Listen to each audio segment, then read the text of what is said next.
Bo-Katan Kryze? More like Bo-Katan is crazy.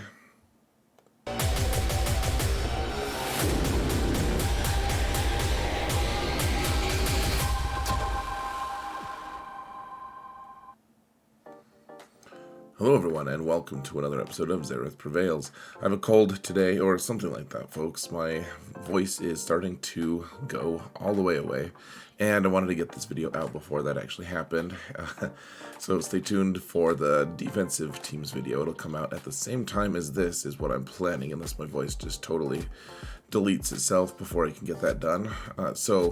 That'll be at the same time. It's in the video description if you're looking for it. And then tomorrow, if you want more teams that are kind of more down to earth, maybe more practical for your smaller roster size, I'll be doing one of these for my alternate account as well, which is a 7 million account with only 2 Galactic Legends. This time, for the first time ever, well, at least for a long time, I'm putting Galactic Legends in with these offensive teams because everyone wants to know what they are. Inevitably, I'm going to get complaints from people in the comments saying, hey, I don't have any of these teams. And I'll just be like, well, you guys asked for it. So, that being said, let's get to it, shall we, folks? Whoa. I paused for a second so I could cough. And now we're suddenly in the game. Madness.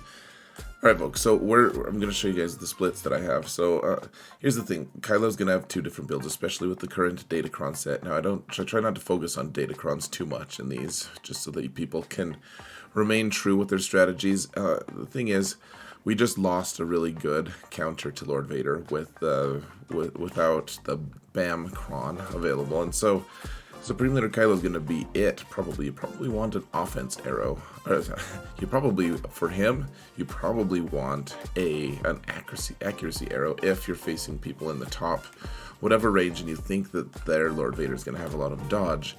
That being said, if you want to do that, probably your best bet is going to be Kylo with the 2 Night Sisters that you see here. Otherwise, Kylo can go solo. He can, like against a lot of other builds, he can still take the Night Sisters. Or if you want to negate turn meter gain, you can go with Hux and Crew. And then, of course, now he has his own fancy Datacrons, and he's going to be a lot better this season. So, on offense, keep in mind, guys, in 3v3, you typically want to take way more offense than you normally would, especially Galactic Legends. Like last season, I think I took 5 Galactic Legends every single match, and I did not regret it.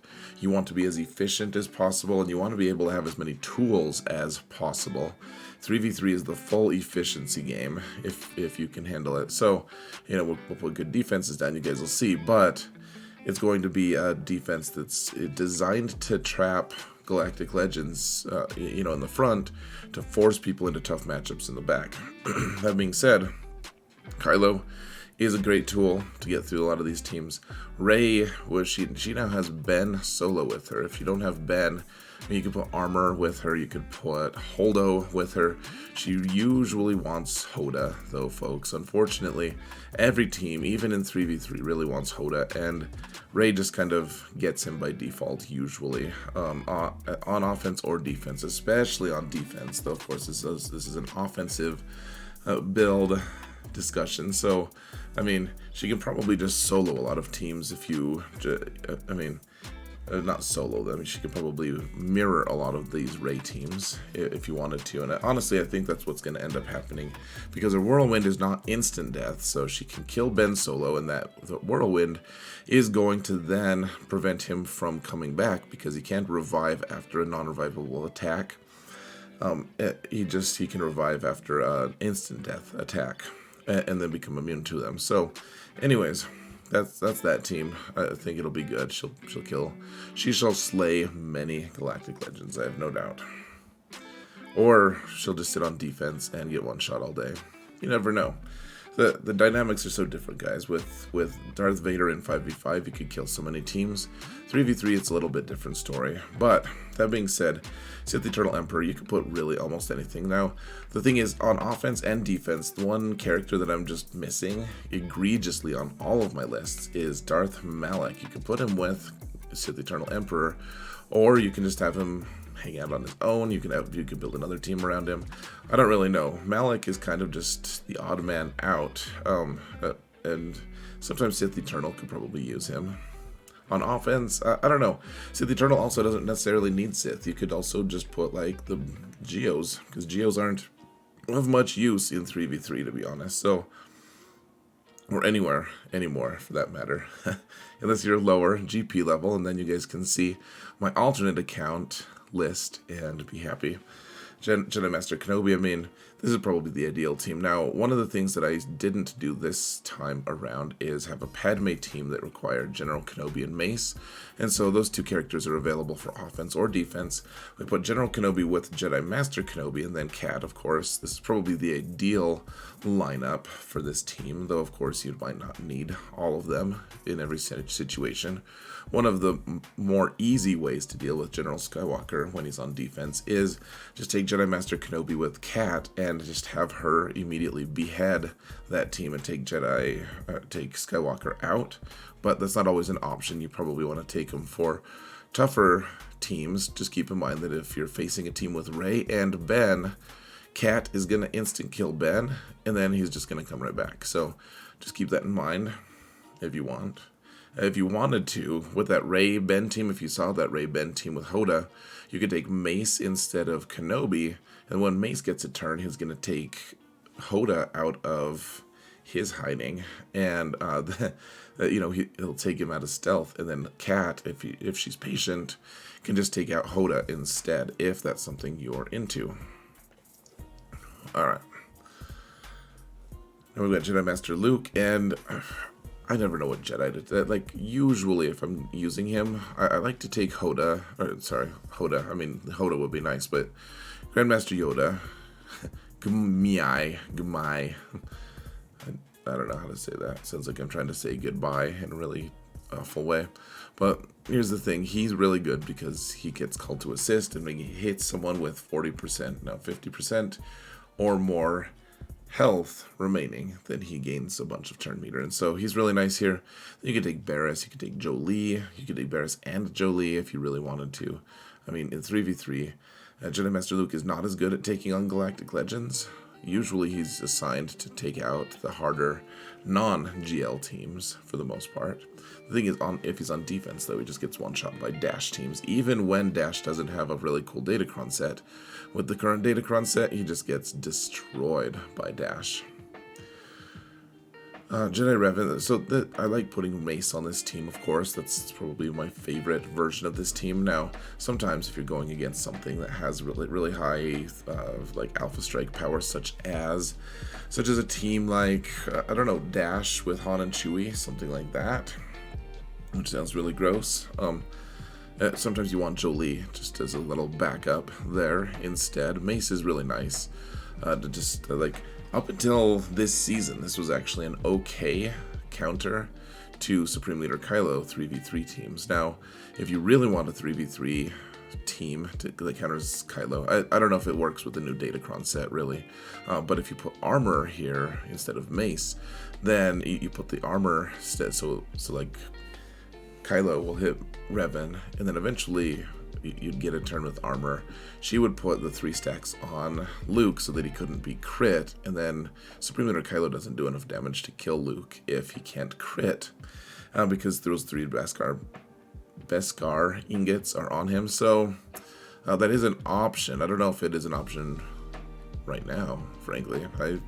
It might be. It still might be. But yeah, I like this team to be able to take out almost anything if you can. Keep in mind, if you want to try to melt Nest, you probably want to take Basti on the team so that she gives enough potency to the team to be able to actually reduce the max health. If you guys read the kits, it makes sense on how it would melt Nest. Now, this is kind of a weird Basti team, and I'm not saying that this is the best team. I'm saying it's the Bast team, guys. No, I mean, this is an okay team. I wouldn't say, so you've got Ahsoka dispelling. Ezra is just like a fill-in. I mean, Basti's really good at getting max banners because of her huge bonus protection, and if you put her Zeta on, that means they're also really good at resisting debuffs for a while. I like this idea of all 3 of these characters are able to dispel when they want, which taunt is really big in 3v3, and so they can all dispel. And then Ezra and Ahsoka both have pretty big hit damage numbers, whatever. And then Basti also can buff them to the point that they do a lot of damage. So I do like this build. It's not going to take out that much, but if you can find a use for it, like you get a good, like I think you get a 54, which is the max banners, or the semi-max, the soft max with in 3v3. Now, Darth Vader, he doesn't necessarily need a babysitter, especially if you're doing the Datacron thing. Remember, this is the only reason he is out on offense on his own is because he's going to be able to solo a lot of teams. Now, some of the strategies involve just killing Darth Vader off. He just like dies, and then he revives himself, and then he gets a bonus turn, and then he never relinquishes the turn, and that's viable. Just keep in mind, you can do an endless loop with Vader as long as all 3 characters he's hitting survive. Once one of them dies, then it's basically just a crapshoot to see if he lives or not. Watt would be nice to be able to give Darth Vader something like, he could give Darth Vader the ability to ignore armor saves for it. Armor saves. Gosh, I'm thinking of Warhammer 40k for after all these years. The ability to do permanent death, to deny revives, which is nice. We might end up getting some kind of a Rey counter with Vader, being able to, as long as he can cull Ben, you'd have to cull Rey into 50%, and then he would have to cull Ben before he got to 50%, and then he'd have to kill Rey again before she could whirlwind him. It would be tricky. 5v5, it's much more doable. 3v3, I'm not sure. Seems risky. Something like that. Or he could just, Sawak could give him turn meter to start with, kind of, or he could give Darth Vader, he could give him wings. I don't know. You don't need Watt here necessarily. He's just a nice crutch. Alright, Wampa, just keep in mind he doesn't kill every Sith Eternal team, and you'll be good. He almost always gets a kill in 3v3. You usually find something to kill with him. And, just keep in mind, Iden troopers are going to be very difficult sometimes, especially if they're built the way I'm planning on building them, with, Stormtrooper or Shore Trooper with a lot of tenacity. And, there's also with the Grit Kron on Iden, it makes that team very, very, very difficult indeed to take out. Wampa, without putting all the debuffs on, can struggle a little bit. That being said, you should find other teams to destroy other than Iden. It should work, folks. Now, Imperial Troopers, I used in 5v5, I used Imperial Troopers to be able to take down Lord Vader. That's not going to work this season, I'm afraid. The one nice thing about Troopers these days in 3v3 is, as long as your Piet is fast enough, and make sure your Dark Trooper is fast enough to bridge that speed, you do the math, go find my video if you need to, the Imperial Troopers faction essentials. But what they're able to do is just take out, like now there's no, last season there was set 2 of Datacrons, and that meant all the light side teams on defense essentially just took the troopers out. Now troopers are available to take out really easy targets, low-hanging fruit such as Fin Poe, or even Jedi Training Rey and Poe, because those guys don't have the crazy turn meter starting, and these guys are able to just sweep them up. Like, this team is very, very useful in 3v3. Iden is likewise very useful. She can also be really good on defense, so keep that in mind. If you want to mod her the way I'm thinking of, is just putting a lot of tenacity on there, just stealing it blatantly from Fatal, of course. And I like this team because it just kills all the Mon Mothma teams. People put down some pretty nasty Mon Mothma teams where I'm at, and it's just nice that this team just deletes it. They also beat most CLS teams in 3v3 as well. So nice to have on offense, but also very good on defense if you can mod them the right way. Including tenacity, guys. Tenacity. It's a secret weapon. You only hear it here. Now, Fennec lead with Bam and Grief. This is the team that used to kill Lord Vader teams. It's not going to be the same anymore, guys. I'm sorry to say, because Beskar Mando does not have his cool Datacron, and therefore I'm pretty sure this team is still going to be able to take out Lord Vader, like clean up Lord Vader teams, like if it's just Lord Vader. So like a lot of times, maybe what you want to do against Lord Vader is just kill the ads with one team and then use this team to clean him up. I don't know 100% if that's going to work without the Beskar Mando. Without his Datacron, I'm just not sure. In 3v3, there's a lot of uncertainty surrounding this team, but I think this still works. If you're not doing that, then you can use Beskar Mando with Kuiil and IG, and then you can take out pretty much any First Order team. Well, I don't know if you can take out any First Order team now with Datacrons, but otherwise, they can take out, most Separatist teams. They can take out, like, the Newt, the GL Newt team that you see below me, below them. They can usually take that out. They can take out quite a bit of stuff. Actually, they can take out Iden teams, in fact, in 3v3. So this is a nice little unit on offense. Keep in mind, if you put it on defense, a lot of people really like to do that. If you do it, however, just keep in mind that it can be one-shot fairly easily by most Geo teams, which is kind of a bad trade for you, in my opinion, because Bam is so high utility. He's just nuts. Now, I like to have Newt on offense these days. You don't get perfect banners all the time, but you can actually, because the only one who ever gets hurt is Newt for a long time, because Jango's in damage immunity and B1 only loses stacks. So if the only time you lose banners from B1 is if B1 dies altogether. And so B1 can heal them as well. And this team takes out the Qui-Gon Jinn team sometimes, depending on who is targeted by whom. And they can do a lot of stuff. I mean, it's been good on defense as well. I think it's still decent on defense. There's just a lot of teams, counter teams that have been developed to beat it. Imperial Troopers even beat it, in fact. So just play with caution. This team does really well, though. It takes on a lot of different teams. I'd like to try it against CLS sometime, actually. Traya and company, this team is really good. I just want to kill Inquisitors with them. For the most part, that's what I'm using them for. Maybe some kind of Sauvage team, I'm not sure. In 3v3, this team is pretty gold. Takes out any like Padme teams, takes out most Jedi teams. They just do a lot of work, guys. They're a workhorse team, and they don't get perfect banners. They always drop a banner with Traya and Nihilus, unless you get really lucky. Scion can sometimes get one of his banners back. Sometimes he just dies. Now, the Dash team, we're going to probably see a lot of dashes with, like, Rey and stuff. We'll see, like, Rey, Dash, Ben. And I don't know, it seems like you could just kill Dash pretty easy that way, especially his Datacron is really good. Right now, though, this team with Vander kills Galactic Legends with or without a Datacron, and I don't see why you should go without this squad. Like, on offense, this one will kill both of the Jedi Galactic Legends, even with Cat, because they never kill Vander first for whatever reason. They never target Vander first. And then you just go to town. You go to work. You take them out. Yeah, this team does really well. I expect big things from them, and honestly, I expect big things from them on defense as well. We'll see how that goes.